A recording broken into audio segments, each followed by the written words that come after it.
Support Pro Play Games on Patreon. Yo, what is up, guys? It's State here with PPG, and we have...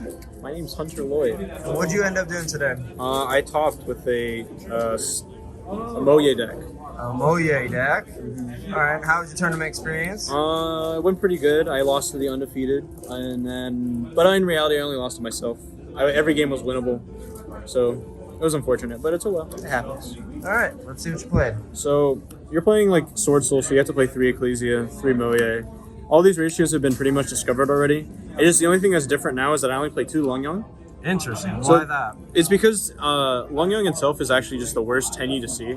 Like, you don't want to see him by himself with another worm because it doesn't do anything. It doesn't stop the opponent enough. Like, a single Baron won't do anything. So you'd rather just search him when you need him, and you only play, like... that's the only reason why you need 2. So you never want to resolve it more than once a game. That's the reason. For Tenyis, 3 Vish, best Tenyi, 2, and 1. This is the brick for Heavenly Circle, but he sometimes comes up when you're trying to go for Taie lines. You Taie send this, and then this gets the extra token when you summon out with Blackout. So it's just an extra level 8 synchro for free. This is like the easiest tuner you have to make Hulk, and then these are just the free like worm extenders to make like Shaman or whatever. So everything overall is pretty good. This is the best going second card in your deck. Once you reveal this, the entire board flips over, it feels like, and just so everyone just scrambles and gets really scared whenever they see these cards. Mm-hmm. For hand traps, play 3 Nibiru, 3 Droll, 2 Ash, 2 Ghost Ogre. So, a lot of these hand traps are actually just like generic reasons. Ghost Ogre and Ash are tuners to get into Hulk, and then the other 3 are just mega shutdown cards. So you just need those mega shutdown cards to like stop the opponent from playing. And with everyone playing like the 60 card pile decks, you just need like Droll to stop, because if they activate like Water Enchantress or the effect to add Drago back on Faithful Venture, it just means that you automatically beat the negate and whatever else they're trying to do for the rest of the turn, and that's a big deal. Nibiru is just like a 50% of the combo, so like usually you want to draw it when going first to protect yourself, so you have follow-up to just kill them, because the Swordsoul comeback is a lot better than most other decks, like say DP or whatever. Because a lot of time it's just DP while you have like 3 Tenyis plus like a Swordsoul monster coming back to kill them. So you usually have a lot more just to kill them with. The one true brick in the deck is 01. The only real brick in the deck, there's nothing else. This is just unplayable. I drew it like 3 times today, it didn't really matter, I just played with it. I summoned it after my Hulk got negated, and just won the game. For going second cards and spells, play 3 Chalice. To say the truth, I feel like you have to play Chalice over Droplet in this deck because like you just need every card to play at the moment. And like if you're playing Droplet, that means you're sacrificing your follow-ups, and most of the time you only need to play like you only need to beat 1 single card. Nice ultra rare. I know, right? It's just camouflage. I didn't even notice. I know, it's camouflage. No, you put it like 3 of the third spell, it's obvious.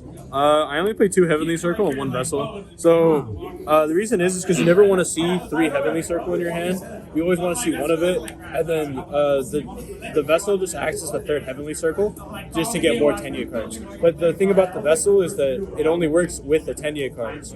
So like when you summon Moye, reveal a worm, that's the only time you really can activate Vessel and its value. Whereas this, you play into hand traps with this. So like you can go so you just chain it and you just win the game. Because it went -1 and you gotta search Blackout and you have basically Rage Roar. One of just the 1 desires. If you see, you see. If you don't, you don't, whatever. 3 Imperm, 1 Blackout, standard. mismatch. Hey, look, I only own 1 ulti. I got rid of my 3 for an ulti Apo, and that's just the 4th one. Leave me alone. Leave me alone. Leave me alone. Oh no, Ghost Rat. Starlight. There we go. That's the one. This sounds kind of sick. This guy's Those are the cool tokens. All the tokens are water. That's why I made them water energies. It's just a cool theory. For extra deck, it's pretty like standard. I feel just Arclight, Yazi, Tenyi Berserker, double this guy, double backs, and then I play this deck a lot like how I played the Danglong deck in the past, where like you really just summon Chichao, which is in this case is Danglong. You add the trap card, and so theoretically it's like Salad or the Danglong deck, where it's a Rage Roar pass, and then you just have hand traps and their follow-up kills them. So that's what I did 90% of my games. And a lot of the time people just can't deal with that because the base deck inherently loses to like 2 responses anyway. So your 2 responses are there, plus the Chichao and the Blackout. So then the rest of your cards just kill them. Made him once, he was okay. These are okay. This is a if you're making this turn 1, it's only because you have a tuner in your hand, which is usually a Hara, to beat Nibiru.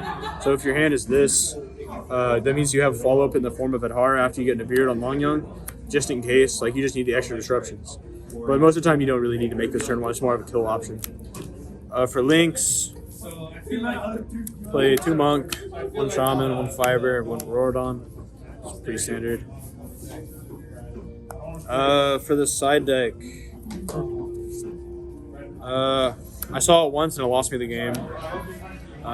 Never saw it. I saw it once against a Flunderies player and just won me the game. I wonder why. The 3 evenly, never saw it. I never saw any of these cards. They didn't matter. My main deck just beat everyone for some reason. So, the thing about this Swordsoul deck though is like, people just think it's summon Moye, summon Chi-Chao, blah, blah, blah, blah.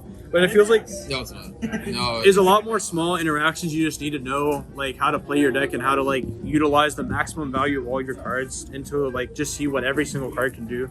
Like small interactions like, oh, Chi-Chao banish Blackout. If you're in permanence, you also summon him on like token and blah, blah, blah. Baxia, target X card, you know, some read one on a monster, chain block Baxia, blah, blah, blah. There's a lot of small niche things you can do just to make sure you like the win rate on your game just goes up every time, and just see how much you can do.